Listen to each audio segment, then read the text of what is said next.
আসসালামু আলাইকুম। আমার লগে এই যে ভদ্রলোকের দেখতে পাইতেছেন, এই ভদ্রলোকের লইয়া আব্বুর খাতের পাড়ে থাক কাটতে যাইতে আছি। কারণ বুয়া আজকে পারে থাকতে চিংড়ি মাছ বাজবে। ঠিক আছে কাকু, চলো। চাচা, ভালো দেখে পাড়ে থাক কাটতে হবে কলম। আচ্ছা ঠিক আছে। তাই দেখছেন কত সুন্দর তাজা পাড়ে থাক। চাচা, হ্যাঁ এই পাড়ে থাকের মুঠ বেচা যাবে কয়টা? কত 20-30 টাকা মুঠ। তাহলে উত্তরকুলের খেতে পাড়ে থাকি দিতে হইবে কি চাচা? তাহলে ব্যবসায় লাভবান হওয়া যাইবে। কাকু তুমি তো হুদো খারাই যাইছো, এই কয়টা ধরো।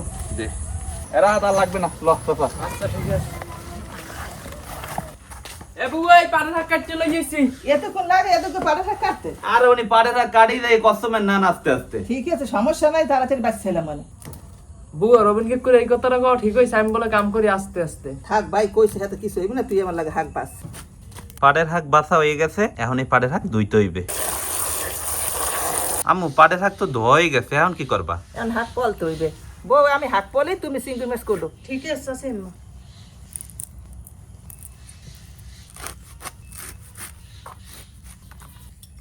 পাড়ের হাক আর চিংড়ি মাছ কুইটটা সবকিছু গুজগাছ করা হয়ে গেছে, এখন আমরা রান্ধন চড়াই দিব। প্রথমে কড়ের মধ্যে দিয়ে দিতে আসি সোয়াবিন তেল। তেল হালকা গরম হয়েছে, এখন দিয়ে দিব কুচাইনা পেঁয়াজ, কাঁচামরিচ, কুচাইনা রসুন। পেঁয়াজ মরিচ আর রসুন একলগে ভাজা হয়ে গেছে, এখন দিব চিংড়ি মাছ, হলদির গুঁড়ি, নুন। এখন চিংড়ি মাছ ভালো মতো ভাজতে হইবে। চিংড়ি মাছ হালকা ভাজা হয়েছে, এখন কষান্নার পানি দিয়ে দিতে আসি অল্প একটু পানি। চিংড়ি মাছ কষান্না হয়ে গেছে, এখন পাড়ের হাক দিয়ে দেবো। হাক প্রায় মজতে গেছে, এখন বোম্বাই মরিচ কাটতে দিব। বোম্বাই মরিচ কি আমি ভাবি লই আইছে? হ্যাঁ, হ্যার মা আনছে, হ্যার ভাই গো বাড়ি কোন। ও, হাত প্রায় হয়ে আইছে, এখন টালা মরিচের গুঁড়ি দিয়ে আমরা 2 মিনিট পরে উঠে গেলাম। চিংড়ি মাছ দিয়ে পাড়ের হাক ভাজা হয়ে গেছে, আমার কড়াইটা উপরে থাও। এই তো উঠেছি। রাত কাকু, হ্যাঁ তুমি বাড়তে পারবা না? আমার আওয়া লাগবে। দামে তোমার কথা হয় না। আমার কথা না না। রাত চাচা, হ্যাঁ লও খাইয়ে দেই কেমন হয়েছে তোমার বুয়ার রাতের চিংড়ি মাছ দিয়ে পাড়ের হাক ভাজা। হ্যাঁ শুরু করো। বিসমিল্লাহ।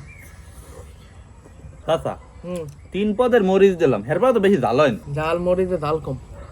চাচা, হাত পাতা তরুলতা। খাইতে লাগে জম্মের মজা। হ্যাঁ। এবেলে আমরাও চিংড়ি মাছ দিয়ে পারে থাক বাজে খাইয়েন, খাইতে কিন্তু মজা আছে। তো আজকে যদি চিংড়ি মাছ দিয়ে পাড়ের হাক বাজার আমি যদি রেটিং দেই, আমি দিব 10-এর মধ্যে 8। রাত কাকু কত দেবা? আমি 10-এর মধ্যে 9 দেব। যাক, আলহামদুলিল্লাহ। তো এরমের খেতে কোনে তাজা পাড়ের হাক কাটটা চিংড়ি মাছ দিয়ে বাজে কারা কারা খাইছেন জানাতে কিন্তু বললেন না। আশা করতেছি আজকে আমাকে ভিডিওটা আপনাকে সকলটির দ্বারাই ভালো লাগবে। সবাই ভালো থাকেন। আসসালামু আলাইকুম।